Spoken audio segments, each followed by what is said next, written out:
Welcome to Words on Air. I'm your host, Lindsay Smith. Today in our show, our guest is Ellen Stackable.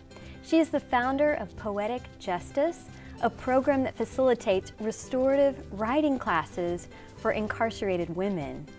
She's also been a teacher at Tulsa School for Arts and Sciences for over 17 years. Welcome, Ellen. Thanks.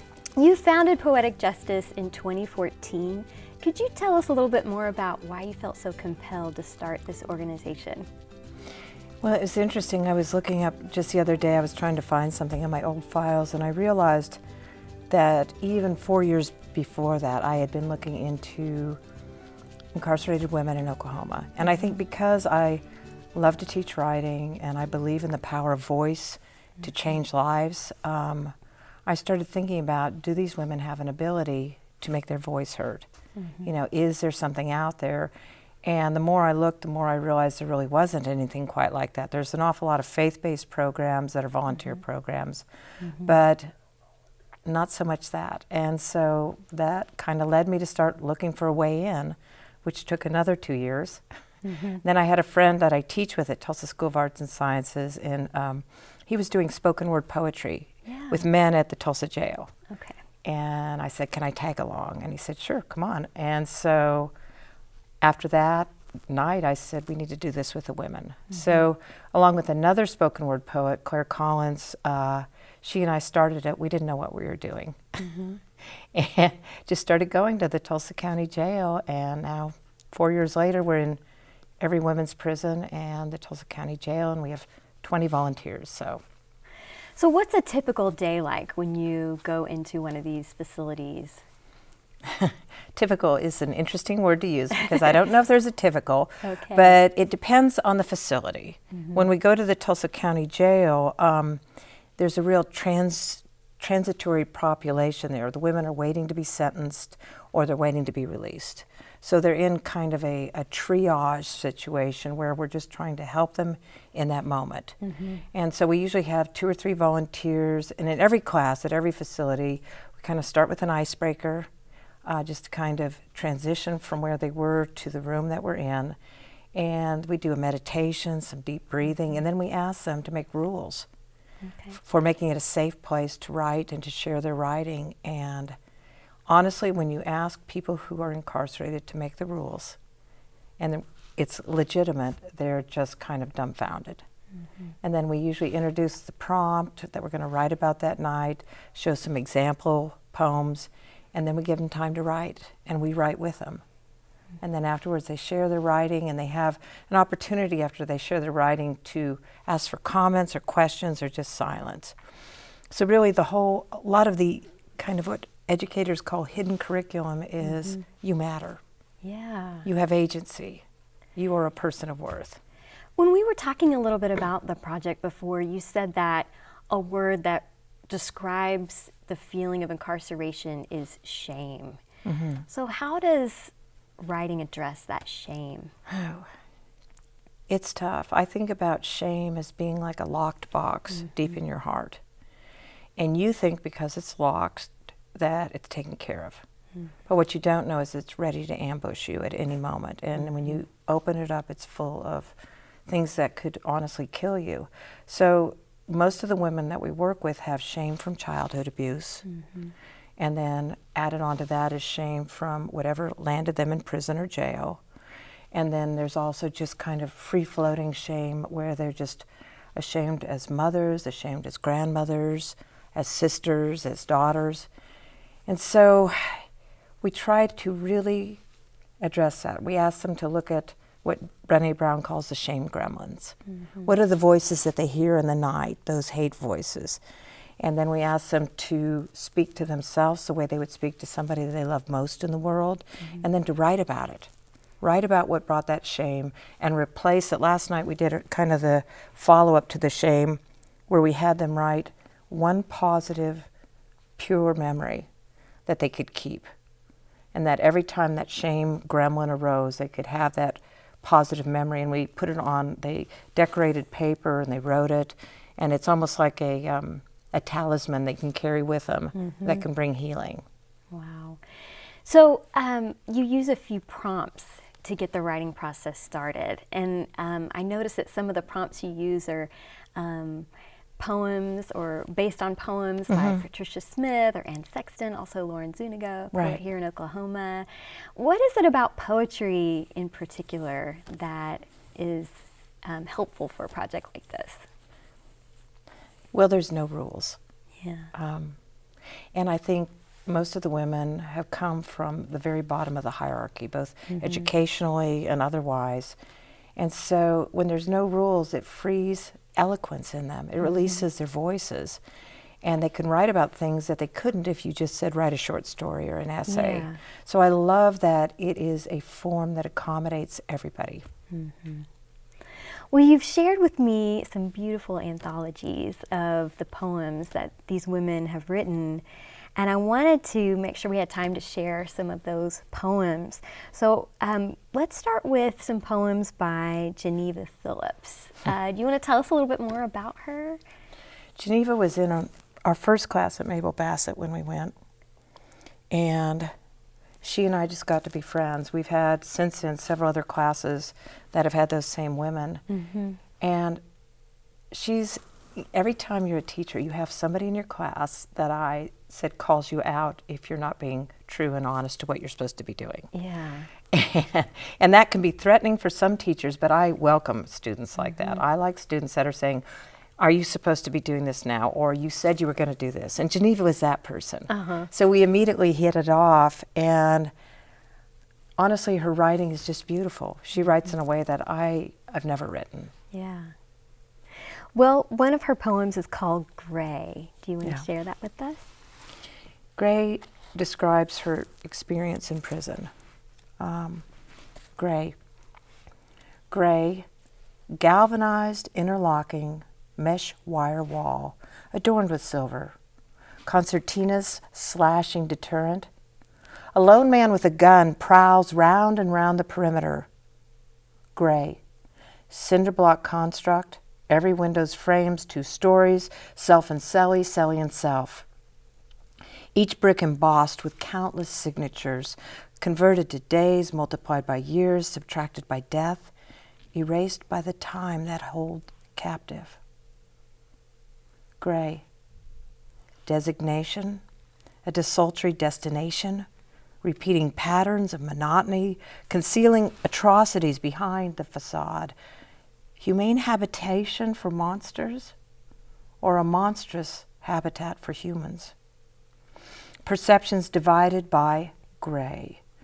Galvanized, interlocking, mesh wire wall, concertina's silver adornment, a slashing deterrent. Made. Pounded flat, folded, turned. Pounded flat, folded, turned. Pounded flat, folded, turned. Pounded flat, folded, turned. Pounded flat, 1,000 times.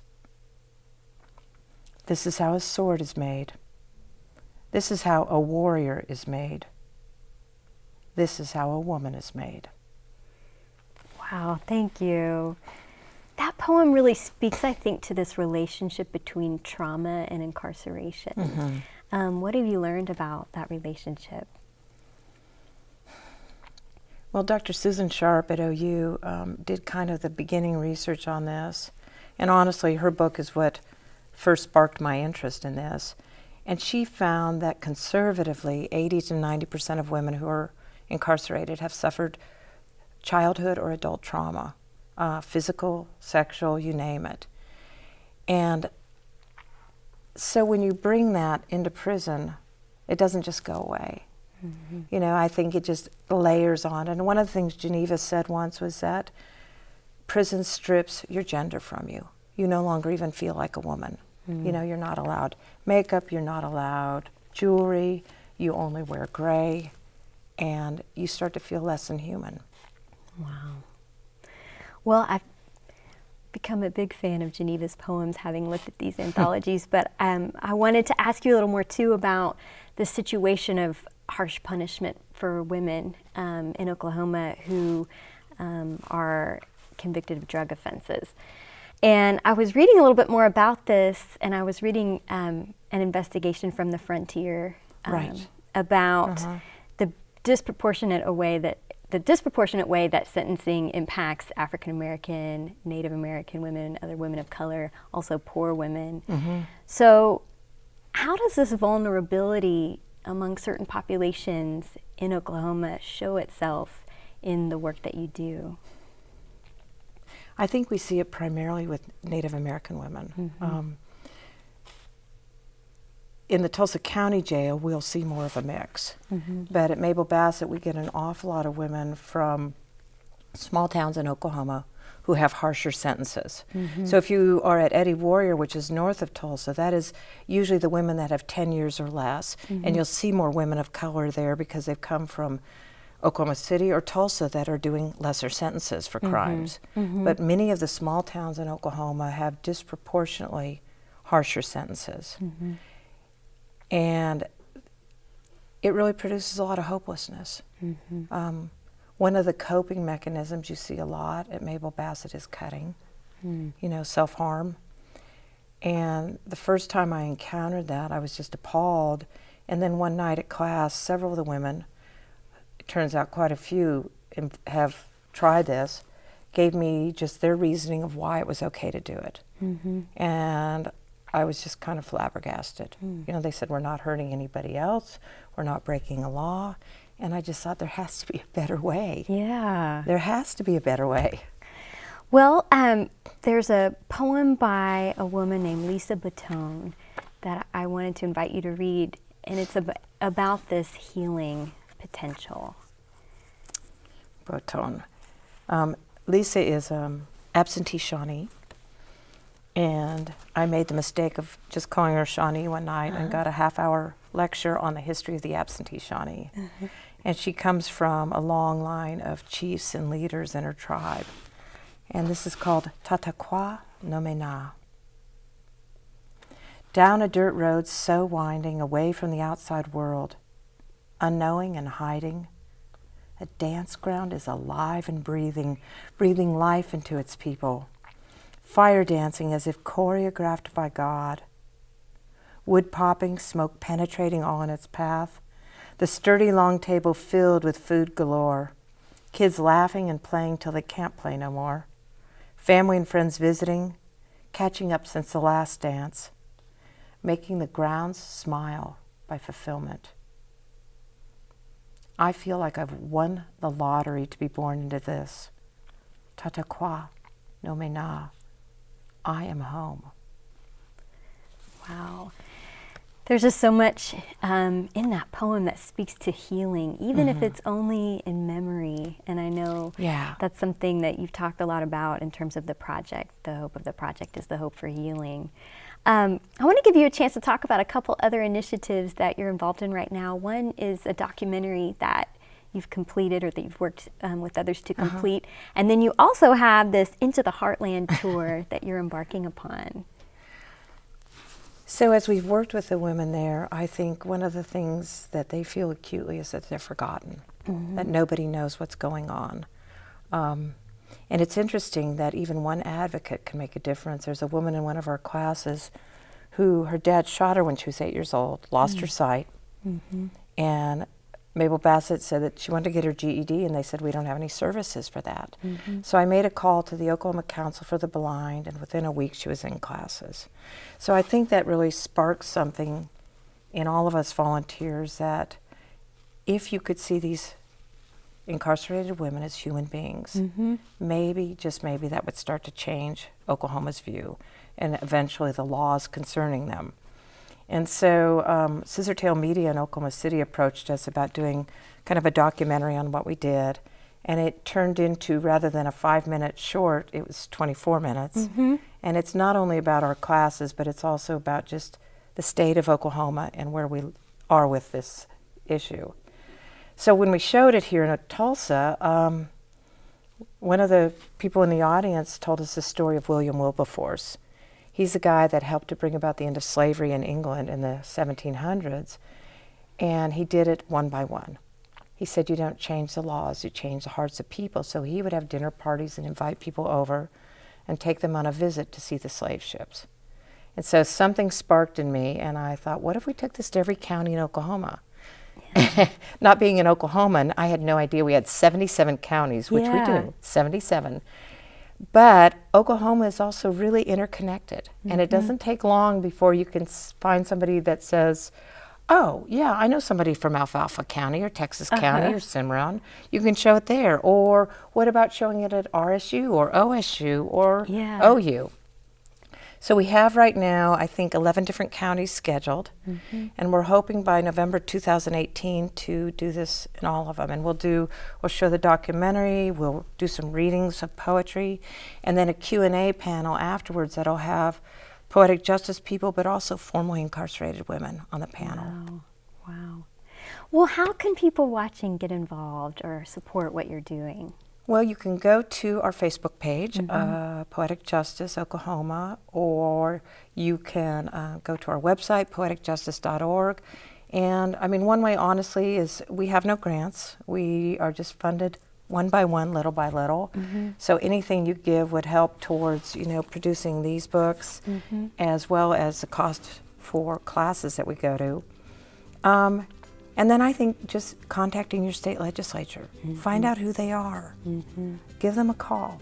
They probably won't answer, but you can leave a message, and it makes a difference. Right. I think this is a woman's issue in Oklahoma. Right. And I think if the women of Oklahoma were angry and rose up, something would change. All right. Well, we have our marching orders. Thank you so much for joining us today. Thank you. And thank you for watching Words on Air.